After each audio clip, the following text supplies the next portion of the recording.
여러분들 만나 뵙게 돼서 반갑습니다. 저는 이다연, 이기원, 이기석 할머니입니다. 저를 비롯해서 여러분들이 할머니, 할아버지가 되었다는 것은 요즘은 굉장히 축복받을 일이고 경사이고 행복한 일입니다. 그래서 오늘은 제가 행복한 조부모가 행복한 손자녀로 키울 수 있다는 주제를 가지고 행복한 조부모의 중요성, 그리고 또 조부모의 역할, 그리고 조부모의 건강에 대해서 살펴보기로 하겠습니다. 조부모 교육의 중요성을 살펴보면 먼저 조부모가 된다는 것은 일생 중에 가장 중요한 일 중에 하나입니다. 나에게 자식이 있고 또 그 자식이 결혼을 하고 그리고 그 결혼을 해서 아이를 낳음으로써 조부모가 될 수 있는 것이기 때문입니다. 그런데 이렇게 축복받았다 그러고 행복하다고 하고 선택받았다고 하는 이유는 뭐냐 하면은 요즘 우리나라의 출산율이 상당히 심각한 지경에 이르렀습니다. 그래서 우리나라 출산율이 지금 2020년 통계에 의하면은 0.92명으로서 198개국 중에서 198등입니다. 우리나라 1등을 좋아하는데 완전히 꼴등입니다. 그러면은 지금은 이제 2020년이 되어서는 얼마 전에 0.9도 안 되고 0.87까지 내려갔습니다. 그래서 이렇게 가다가는 상당히 심각한 문제들이 발생이 될 수가 있습니다. 그러면 왜 이렇게 출산율이 감소되었는지 한번 살펴보기로 하겠습니다. 그 이유는 옛날에는 학교를 졸업하면은 당연히 집에 들어 앉아서 소뚜껑 운전을 잘 하고 이렇게 하면은 현모양처가 된다라고 생각을 했지만은 지금은 젊은 남자들도 자기 반여자를 선택을 할 때에 직장을 가진 여자를 원하지 직장을 갖지 못한 여자는 능력이 없어서 그렇구나 라고 생각을 할 정도가 되었습니다. 그리고 여자들도 이제는 나를 실현한다, 자아를 실현한다는 의미에서 모두 다 전부 취직을 하고 직장을 갖게 되고 그러다 보니까 이 출산이라는 것이 굉장히 부담이 되는 것입니다. 왜냐하면 시간적으로도 부담이 되고 경제적으로도 부담이 되고 스트레스가 오는 거예요. 그래서 결혼을 안 하고자 혼자서 편하게 살자 하는 사람들도 굉장히 많아요. 제 주위에 제 친구 아들이란 딸이라든지 지인의 아들, 딸 모두 40 몇 살, 50살 되어도 결혼을 안 합니다. 그리고 결혼을 했다고 해도 부담이 되는 아이를 낳지 않고 우리 부부가 행복하게 그냥 살자 이렇게 되는 추세이다가 보니까 그리고 또 낳는다고 하더라도 우리 작품으로 한 아이만 낳고서 그만 낳자 이렇게 해서 지금 한 명도 되지 않는 이러한 지경에 이르렀습니다. 그렇다면은 이것이 출산율이 줄면은 주는 대로 그냥 뭐 살면은 되지 라고 간단하게 생각할 수 있지만 절대로 그것이 아닙니다. 출산율이 감소가 되면은 결국은 이 세상이 젊은 사람, 그 다음에 아이들로 가득 찬 세상이라 이제 활기찬 세상이 되고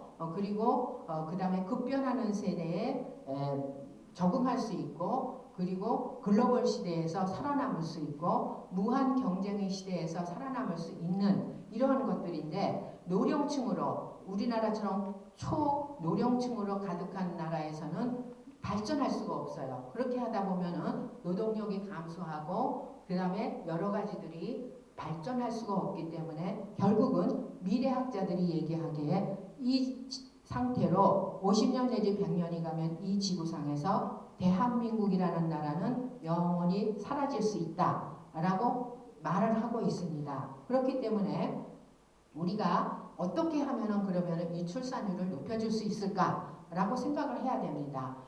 출산율을 높여주는 방법에는 국가적인 정책이 있고 그 다음에 또 사회적인 정책 또 기업에서 하는 것도 있지만은 그것의 핵심적인 역할은 핵 단위 그런 아주 기초적인 단위가 바로 가정입니다. 그래서 가정에서 이 출산율을 높이기 위해서는 어떻게 해야 되나? 그것이 바로 할머니, 할아버지의 역할이라고 할 수 있겠습니다. 그러면 여러분들 이렇게 출산율이 저하돼서 우리나라가 없어질지도 모른다고 하는데 여러분들이 그만두고 보시겠습니까? 네, 아니죠. 적극적으로 선구자의 역할을 해야 됩니다. 그래서 선구자의 역할을 하기 위해서는 그냥 하기보다는 역할을 알고 좀 더 적극적으로 잘 도와준다면은 굉장히 많은 효과가 있고 또 그 손자 손녀의 부모들도 만족을 하겠죠. 그래서 알아볼 것이 다음에는 어떻게 역할을 할 것인가를 알아보겠습니다. 조부모의 역할에서 이제 5가지 역할이 있는데 첫 번째는 양육자의 역할입니다. 양육이라는 것은 결국은 건강한 유아로 키우는 것인데 건강한 유아라는 것은 잘 먹고 잘 싸고 잘 자고 그리고 잘 놀면 병원에 가지 않아도 이 아이는 참 건강한 아이구나 하고 알 수 있어요. 그래서 양육자의 역할이라는 것이 결국은 심신이 건강하게 잘 자랄 수 있게 해주는 것이 바로 양육자의 역할이라고 할 수 있겠습니다. 그런데 이때 명심해야 될 것이 뭐냐 하면은 어려서부터 아주 기본 생활 습관, 그래서 예절이라든지 절제, 청결, 그 다음에 질서, 이 4가지를 잘 형성되게 해줘야 되는데 다른 것보다도 특히 요즘 아이들에게는 절제라는 것이 굉장히 부족합니다. 그래서 그 절제가 부족한 것은 아이가 적다가 보니까 마음대로 자기가 사고 싶은 거 다 사달라 그러면 이것도 사주고 저것도 사주고 이러다가 보면은 이 물품의 절제가 안 되고 그러다 보면은 그것이 감정의 절제가 되지 않아서 나중에 뭐든지 자기 마음대로 되지 않았을 때 그것을 감당하지 못하는 이런 현상이 일어나게 됩니다. 그래서 어려서부터 좀 절제하는 능력을 키워주자는 것을 좀 강조하고 싶고요. 그 다음에 이 기질은 내 뱃속으로 낳은 아이도 아들과 딸이 틀리고 전부 다 틀립니다. 그래서 아이들을 봐줄 때, 손자, 손녀를 봐줄 때는 내 기질에 맞게 아이를 키우는 것이 아니고 아이의 기질을 잘 관찰해서 느려 터진 기질인가, 아주 굉장히 급한 성격인가, 순한 성격인가, 까다로운 성격인가를 잘 파악해서 그것에 맞추어서 아이를 양육했을 때 잘 자랄 수 있다라고 말씀드릴 수 있겠습니다.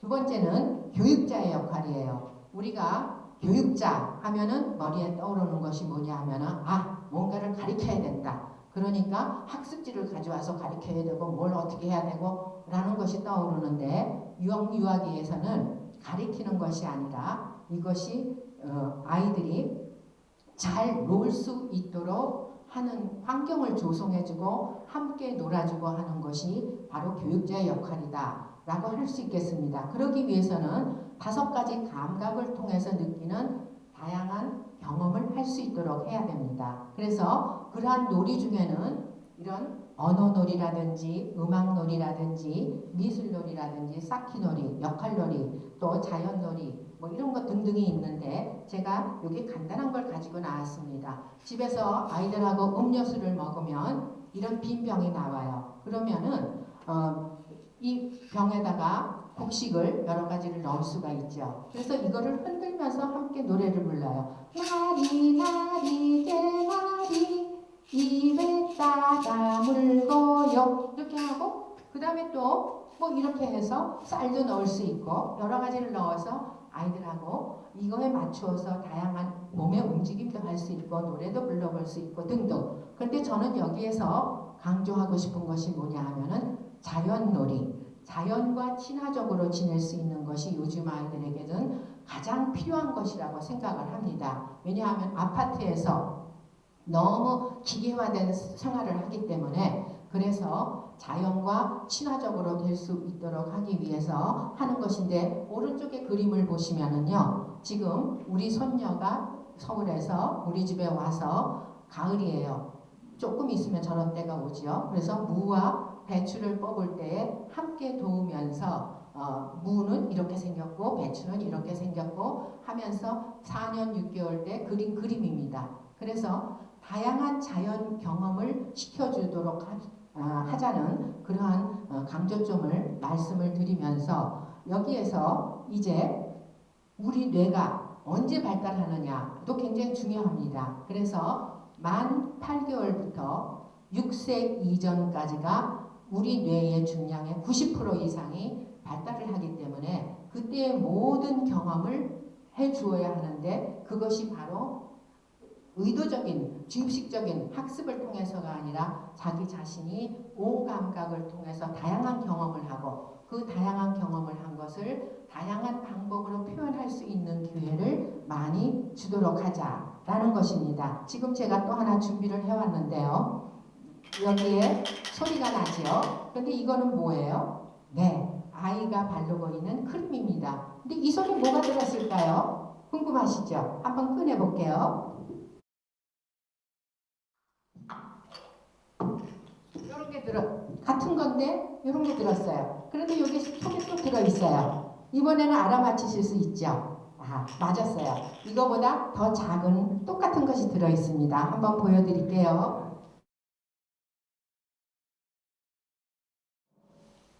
여기 있습니다. 그래서 우리가 교육자의 역할이라 그러면은 놀이를 하기 위해서 비싼 장난감을 사야 된다고 생각하지만은 그것이 아니고 주위에 산재에 있는 여러 가지 아이들이 쓰고 남은 거 등등을 활용해서 이러한 놀잇감을 활용하는 것이 훨씬 더 아이들에게 친근하고 교육적이다 하는 말씀을 드리겠습니다. 세 번째는 위안자의 역할입니다. 위안자라는 것은 뭐냐 하면 지내다가 보면 아이가 속상할 때도 있고 화가 날 때도 있고 이랬을 때 형제끼리 싸운다든지 친구가 싸웠을 때 네가 잘못했어 그게 아니고 그래서 그랬구나 손자 손녀의 이야기를 들어주고 정말 속상했겠구나 할머니라도 그랬겠다 이렇게 마음을 읽어주는 거 또 울었을 때 얘가 왜 우는지에 그 우는 이유를 좀 들어주고 알아주는 거 이런 것들이 바로 위안자의 역할입니다. 그 다음에 네 번째는 안내자의 역할이에요. 안내자라는 것은 가족마다 어떤 가계 또 종교 이런 것들이 있습니다. 그래서 우리 집은 이러이러한 집이고 그 다음에 우리 종교는 이러한 종교고 해서 엄마 아빠는 바쁘니까 그런 것을 이야기해 줄 시간이 많지 않기 때문에 할머니 할아버지가 이렇게 재미있게 가계와 종교 등을 전수해 주는 그런 역할을 하면 좋겠습니다. 그 다음에 다섯 번째는요. 보호자의 역할이에요. 요즘은 감염에 의한 사망, 옛날에는 백일해라든지 홍역이라든지 이런 거에 의해서 사망하는 비율이 많았지만 요즘은 그런 감염에 의한 사망은 줄고 사고에 의한 사망이 늘어나고 있습니다. 그 이유는 뭐일까요? 옛날에는 집에 장롱하고 뭐 이런 거 아주 가구가 간단했어요. 그런데 요즘은 전자기구, 전기기구 뭐 발 들여 놓을 틈이 없을 정도로 너무 많은 것이 산재해야 있는 데다가 아이들이 되는 것과 안 되는 것의 구별을 잘 하지 않고 제재를 받지 않고 제멋대로 각 집안에서 소황제로 자랐습니다. 그렇기 때문에 이러한 사고로 이어지기 때문에 이때 중요한 것은 뭐냐 하면 위험한 것이 어떤 것이고 그리고 되는 것과 되지 않는 것의 구별 이러한 것들이 굉장히 중요하고 그 다음에 안전한 환경을 조성해 주는 것 어리기 때문에 아이들에게 안전한 환경을 조성해 주고 관리해 주는 것도 굉장히 중요합니다. 그런데 여기에서 중요한 것은 또 뭐냐 하면은 아이가 다칠까봐 그것도 안 돼, 이것도 안 돼, 다쳐서 안 돼 이렇게 하면은 아이가 잘 자랄 수 있을까요? 아닙니다. 그래서 지나친 안전관리는 아이들의 모험심을 저하하기 때문에 그렇게 하다 보면은 정상적인 성장을 할 수가 없고 결국은 겁쟁이가 되고 뭐든지 피하게 되고 이런 상황이 벌어지기 때문에 그렇게 하지 않는 것을 또한 같이 염두에 두셔야 되겠습니다. 그래서 이렇게 5가지 역할을 다 살펴보았는데요. 이러한 역할을 잘 하려면은 어떻게 해야 되겠어요? 우리의 조부모에 무엇이 전제돼야 되나요? 네, 맞습니다.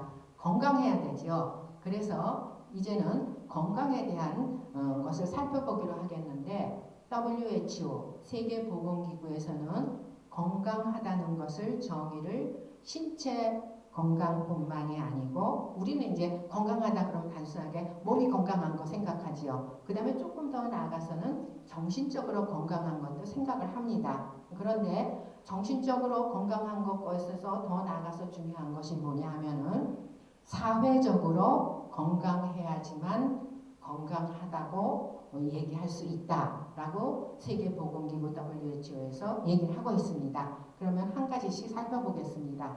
일단 신체가 건강한 사람, 우리가 이제 나이가 70 넘고 80 되고 뭐 이렇게 되면은 나이는 못 속인다는 소리를 해요. 그렇지만 제가 경험한 바로는 물론 못 속여요. 못 속이긴 하지만은 개인에 따라서 자기가 건강 관리를 어떻게 하느냐에 따라서 속도를 늦출 수도 있고 최소화할 수도 있다라고 말씀드릴 수 있겠습니다. 그래서 항상 모든 일을 피하고 소파에 누워서 TV나 보고 이게 아니고 많은 일에 적극적으로 참여하는 것이 굉장히 중요하고요. 그 다음에 식사는 굉장히 중요합니다. 즐거운 마음으로 규칙적으로 정시에 아주 맛있게 감사하면서 먹는 것, 그리고 자기 개발과 건강 유지를 위해서 또 취미 활동을 하는 것과 그리고 빼놓지 않아야 될 것이 건강검진을 해야 되고 또 치과 검진 이런 것들이 필요하죠. 그리고 이제 나이가 들면은 넘어지면은 이제 끝나는 거예요. 두 발로 걸을 수 없으면. 그래서 저는 매일 아침에 일어나서 자가 운동이라고 그러죠. 제가 제 몸에 필요한 운동을 만들어서 한 40분 정도 합니다. 그리고 이제 매일 가능하면은 매일은 못하지만 일주일에 3번 정도 걷기를 해서 저의 건강은 누가 챙겨주지 않아요. 자기 자신이 건강을 챙겨야 된다고 생각을 합니다. 그 다음에 두 번째는 정신이 건강한 사람이에요. 신체가 건강한 것도 중요하지만 정신적으로 건강해야 된다.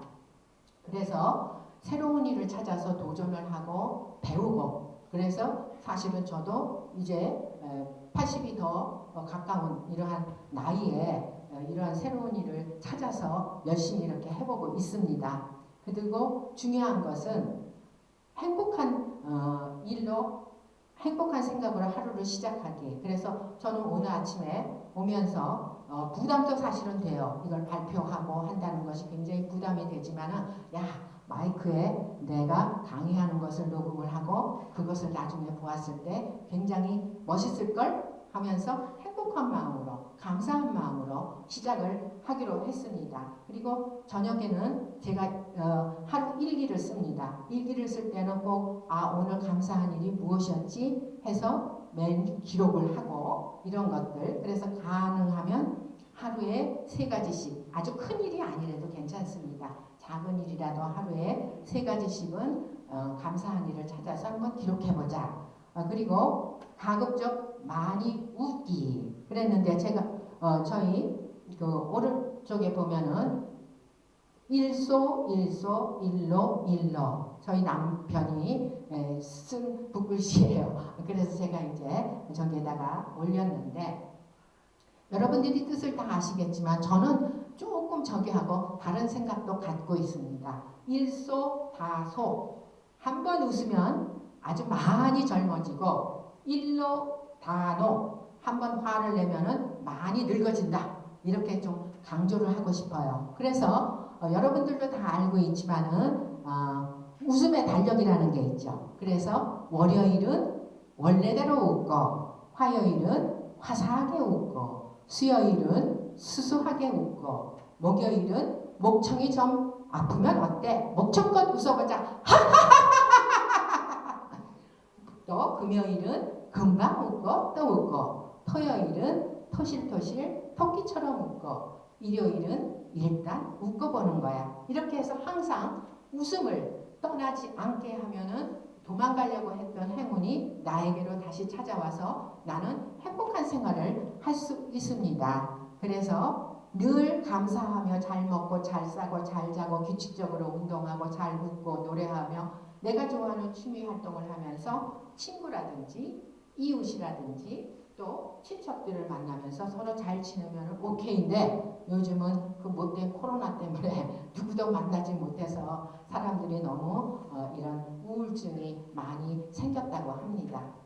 그 다음에 세 번째는 사회적으로 건강한 사람이에요. 가정이나 주변에서 선행할 수 있는 일에 적극 참여하기. 그래서 1일 1선 하루에 한 가지라도 내가 참 좋은 일을 했다. 다른 사람을 위해서 이렇게 생각이 들 수 있도록 해야 되는데 오른쪽에 보면은 작선강복이라고 써 있어요. 그래서 할아버지께서 작선강복을 붓글씨를 쓰니까 옆에서 우리 손녀가 보고서 자기도 흉내내서 써본 것입니다. 그래서 좋은 일을 하면은 하늘에서 복을 준다 라는 그런 의미죠. 그래서 여기에서도 다른 사람과 함께 할 수 있는 일을 같이 하는 것이 중요한데 이럴 때에 보통 성격에 따라서 틀리기는 하지만은 저 사람이 나에게 다가오기를 기다리지 말고 내가 다가가서 함께 한다 라는 생각을 늘 갖는 것이 굉장히 중요하다고 생각을 합니다. 그래서 저의 강의는 이렇게 이것으로 이제 마무리를 하려고 하는데 여기에 쓰여 있는 것을 다 같이 한번 큰 소리로 읽어보도록 하겠습니다. 사랑하는 마음이 행복을 만듭니다. 서로 사랑하고 용서합니다. 항상 표현하고 소통합니다. 행복한 조부모가 행복한 손자녀로 키울 수 있습니다. 저의 강의는 이것으로 마치겠습니다. 여러분들이 긴 시간 동안 경청해 주셔서 감사드리고 행복합니다. 여러분들도 행복하셨나요? 네, 늘 건강하고 행복하세요. 저는 아산 노인복지관 어쩌다 어르신 강사 유진이었습니다. 감사합니다.